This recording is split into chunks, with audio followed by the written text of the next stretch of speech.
CBS News has learned hundreds of U.S. Special Operations Forces, among them Navy SEALs and Army Rangers, are now in the Middle East. The military movements are in addition to thousands of Marines and Army paratroopers also within striking distance of Iran. President Trump continues to keep all options open as the war with Iran begins its fifth week. CBS News' Jesse Mitchell has more.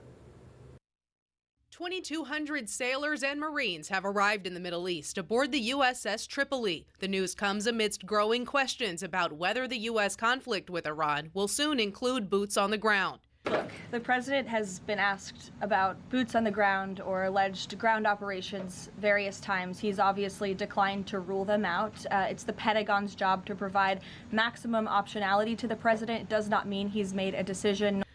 President Trump continues to send mixed messages about how much progress the U.S. is making in dialogue with Iran. We will probably, I think we'll make a deal with them, pretty sure.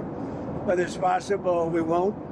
In a social media post, the president said if a deal is not reached, the U.S. will obliterate all of Iran's electric generating plants, oil wells, and Karg Island, the key hub for the country's oil exports. The Iranian Foreign Ministry said Monday the 15-point plan put forth by the U.S. contains, quote, excessive, unrealistic, and unreasonable demands. This comes a day after Iranian officials warned the U.S. against a ground offensive, saying U.S. troops will be, quote, set on fire. The ongoing war, now in its fifth week, is of concern to lawmakers on both sides of the political aisle.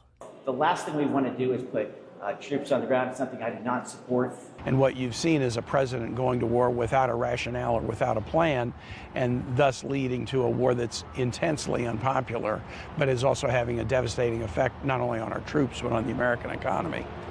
Overnight, oil prices surged to more than $116 a barrel, an increase of more than 50% since the war began. Jesse Mitchell, CBS News, New York.